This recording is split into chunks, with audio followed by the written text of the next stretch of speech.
各位喜欢看书的朋友，大家好，欢迎收看《阳光下的声音》，我是孙韵瑜，在澳大利亚的墨尔本为您说书。先来听听今天的主题曲。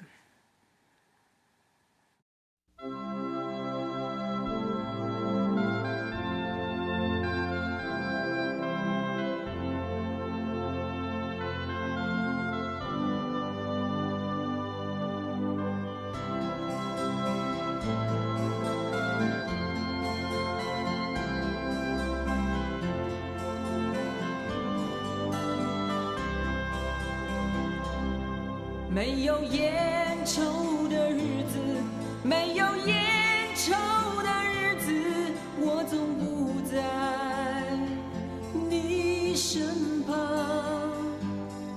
而我的心里一直以你为我的唯一的一份希望。天黑了，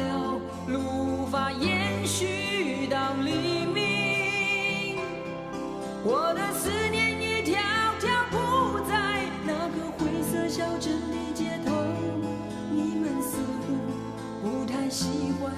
没有蓝色的鸽子飞翔，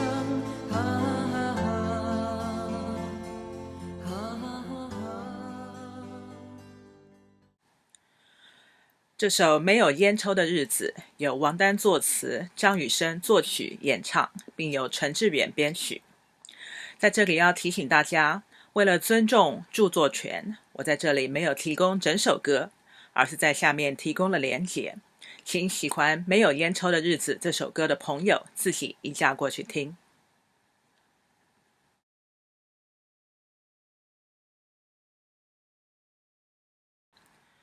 张雨生是我非常喜欢的一位歌手和音乐制作人，他的声音高亢澄澈，像是无边无际的蓝天，没有任何让人分心的云彩。他在唱歌时非常认真而诚恳，笑起来则开朗活泼，是个有朝气而充满自信和理想的大男孩。他曾说，要努力追求自己的最好，尽力表现自己的最佳。这句话很值得和大家共勉。只可惜张雨生英年早逝，车祸死亡的时候只有31岁。我身为歌迷，希望在这里纪念他，也希望所有开车的朋友都要小心，为了身边那爱你的人而千万保重。今天说起《没有烟抽的日子》这首歌，当然不是要鼓励各位抽烟，而是想把重点放在先前被卡掉的一句歌词上，也就是手里没有烟，那就画一根火柴吧。说到火柴，它的发明和改进其实是一段非常有趣的历史。我们今天用的安全火柴容易燃烧而又没有毒性，它的设计早在1855年就获得了专利权，到19世纪后期传入中国，上海一带称为自来火，也有人称之为洋火或番火，台湾话则称为番仔火。之所以要提火柴，是因为澳大利亚墨尔本的维多利亚州立图书馆最近举办了一个非常有趣的展览，主题是火柴盒图样的设计和演变历史。在澳大利亚，家家户户用的火柴盒上都有一个红发女郎，这个设计从1947年开始采用。之所以是红发，大概是因为火柴头的原料是红磷吧。如果是黄磷或白磷，大概就会成为金发女郎甚至白发女郎了。我在这里提供了一个连结，有兴趣的朋友可以自己移驾过去看看这段历史。其中的设计转变非常有趣，随着时代更替，红发女郎的发型千变万化，脸型和表情也不一样，有时候俏皮，有时候机灵，连她戴的帽子也能展现出各个时代的潮流。我先前从厨房拿来一个火柴盒，请大家看看细节。这是从1975年沿用的设计，买这样一包，里面有10盒，每盒45根。这是每一个火柴盒长的模样。维多利亚州立图书馆的这个关于火柴盒图样的展览，让我想到古今中外的文艺作品，许多都和火柴有关，专注于火柴盒的好像不多。我想来想去，只想到三毛的这本《滚滚红尘》，这是三毛写过的唯一的一部电影剧本，于1990年拍成电影。女主角沈韶华由林青霞饰演，男主角张能才由秦汉饰演，沈韶华的好友岳凤则由张曼玉饰演。剧本的场景是1940年代中晚期的上海，在那动荡不安的岁月里，全国经济随着政治衰退而变动，最终面临崩溃。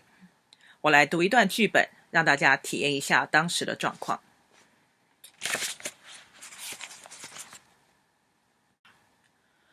中国当时的物价每小时都在变动中，百姓不再相信纸币，只相信银元和黄金。过去每8万元金圆券可兑换1元银元，而今每100万金圆券以上方能换到1元银元。政府为了安定人心、稳定政局，在前日发出消息说，人民可将手中快速流失价值的纸币，在政府指定的银行中再度合法兑换为黄金。这个消息引来了成千上万的人潮，据说这场兑换黄金事件已经急死了若干民众。这是大场景的交代，我们再来看看细节。岳凤和男朋友排在人群里，那份人叠人的挤，好似已将人叠成了一串桎梏。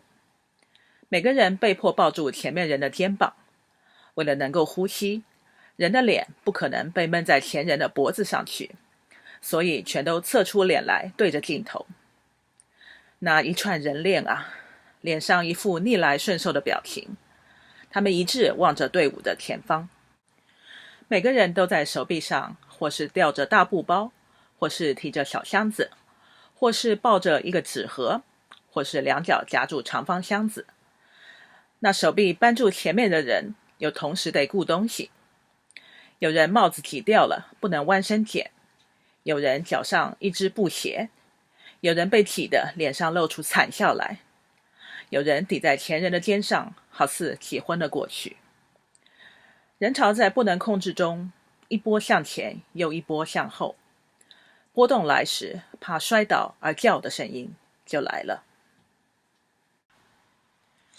岳凤和她的男朋友也在人链子里面挤，那人拦腰抱住岳凤，岳凤扳住前面人的肩，挤呀挤呀，看啊看啊，队伍好似没有动。岳凤和那男子中间又夹了一个麻布口袋，扎好的。这时有声音在叫，不换了，今天不换了，打烊了，不能再换了。人潮队伍一时怅然若失，散了。岳凤和男朋友呆呆站着，走散的人心惶惶。在这样的背景之下，岳凤和韶华两个好朋友合住在一个小房间里，为了赚取生活费，只能在煤油灯下拼命做手工，糊火柴盒子。剧本是这样写的：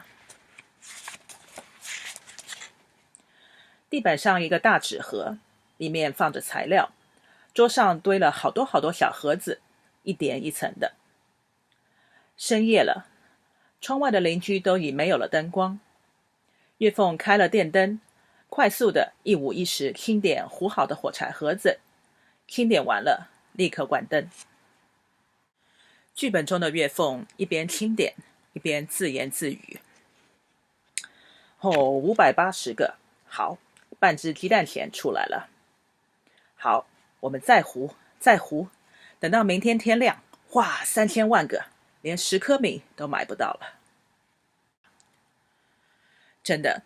不管是过去还是当前，如果大环境不稳定，每个人似乎就只能自求多福，只扫自家门前雪，不管他人瓦上霜。这让我想到一个很有名的童话故事，也就是丹麦作家安徒生所写的《卖火柴的小女孩》。我们先来看看苏格兰女画家 Annie Anderson 于1926年为这个故事而创作的一幅插画。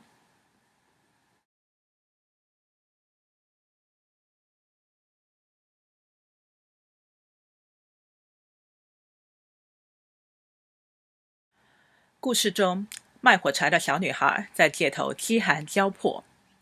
家家户户都在欢欢喜喜地准备过圣诞节，只有她在冰天雪地中画着一根又一根的火柴，想给自己取暖。她在火光中仿佛看见了圣诞树和圣诞大餐，还有已故的祖母。而在最后一根火柴烧完之后，小女孩也冻死了。第二天早上，人们在街头发现了她那冻成硬邦邦的尸体。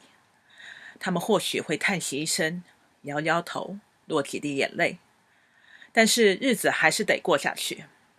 这个短暂的悲剧，最终也还是会被遗忘。回头来说火柴，这东西在加拿大作家玛格丽特·艾特伍的《使女的故事》这本书中也有提到。这本书的英文书名是《The Handmaid's Tale》，于1985年出版，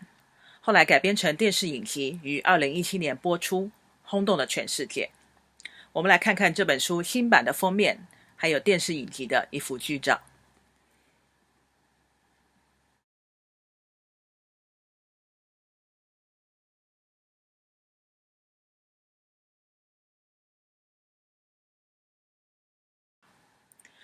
《使女的故事》这本书写的是典型的反乌托邦。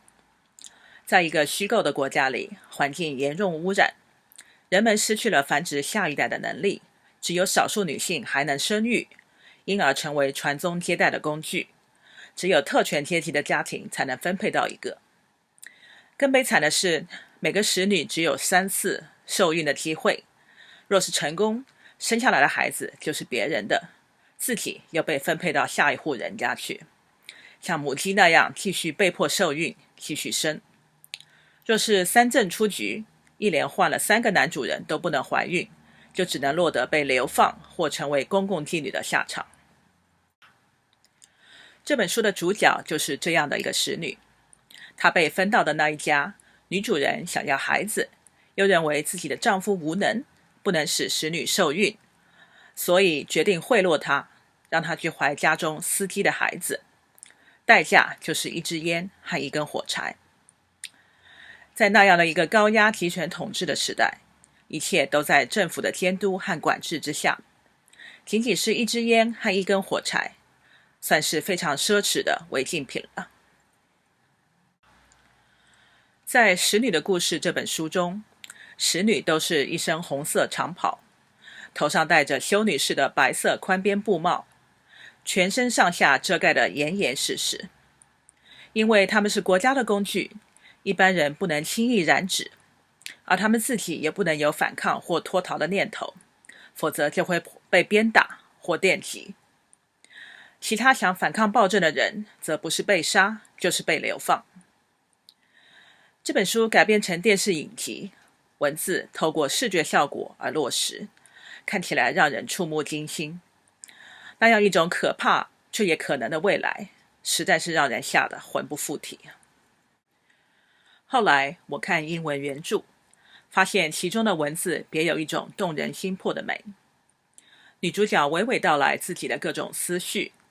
充分表露出一个被人当作工具的女性，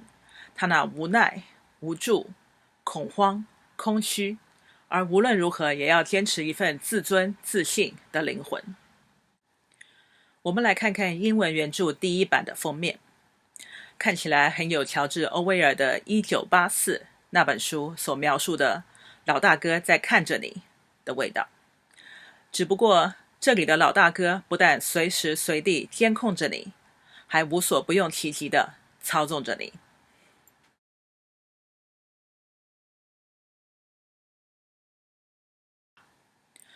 我们再回头来说火柴。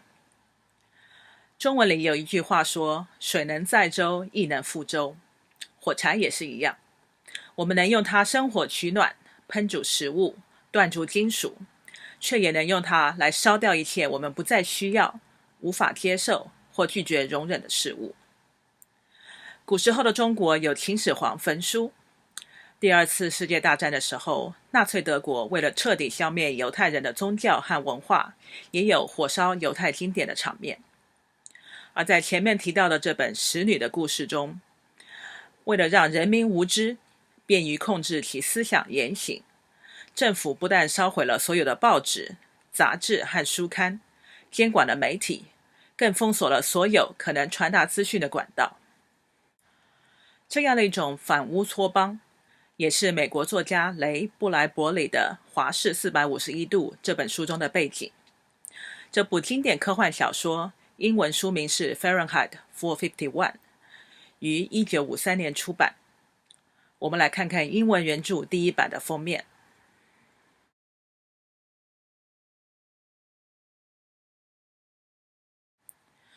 在《华氏451度》这本书中，人民的自由受到压抑，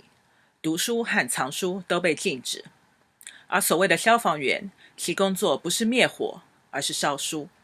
所谓的华氏451度，也就是摄氏233度，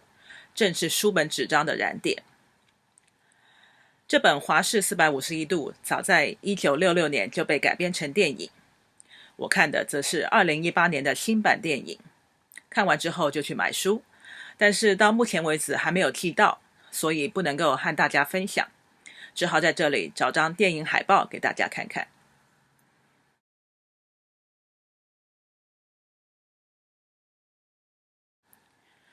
在这本书中有一群流亡者，他们用生命捍卫书，方法是把整本书背起来，一人背一本。人在书在，人死了，这本书从此也真正在世上绝版了。他们后来更把许多本书的内容编码到生物的 DNA 里，只要生物能传宗接代、迁徙繁衍，就能像鸟儿那样飞出牢笼，穿越千山万水，重重禁锢，而在未来把人类仅剩的文明发扬光大。我在看这部电影的时候，因为知道是禁书烧书的反乌托邦社会，所以对电影中提到的任何一本书都特别注意。我还没有机会比较电影和原著小说之间的异同，但是电影中提到的任何一本书，从书中引用的任何一句话，应该都有其意义存在，是导演和观众沟通的一种特殊管道，不是单纯放在那里占空间拖时间的。正因为如此，电影中有一位流亡者，他用生命寄送捍卫的书，竟然是赫赫有名的小红书，也就是毛主席语录。我看到这里的时候不禁拍案叫绝，想来导演和编剧只想尽力包含全球各个国家各个文化中最出名的一本书，想到中国就挑了这一本。电影中的这位流亡者后来和众人一起对抗政府军队，催促男主角心肠要狠，动作要快的时候，突然冒出一句：革命可不是请客吃饭。我看到这里的时候简直笑得倒在地上，这句话用在这部电影里实在是很棒。说到这里，我们这一集也该结束了，只希望大家都有好书读，也都喜欢读好书。最后要强调的是，有一句很有名的话是这样说的：世界上有许多比焚书更严重的罪行，其中一项便是不读书。我们一般都以为这句话是《华氏451度》的作者布莱伯利所说的，而事实上，说这句话的人是在1972年流亡美国的犹太裔俄国诗人约瑟夫·亚历山大·德维奇·布洛斯基。话说，布洛斯基于1987年获得诺贝尔文学奖，评审委员会赞扬他的诗出神入化，韵律优美，如交响乐一般丰富。诗人本身更有为艺术英勇献身的精神。真的，那些热衷于烧书、焚书、禁书，动不动就想压制别人思想言行自由的人，都应该看看布洛斯基的作品。好，今天我的书就为您说到这里，谢谢各位热爱文学的朋友收看《阳光下的声音》，我们下集再见。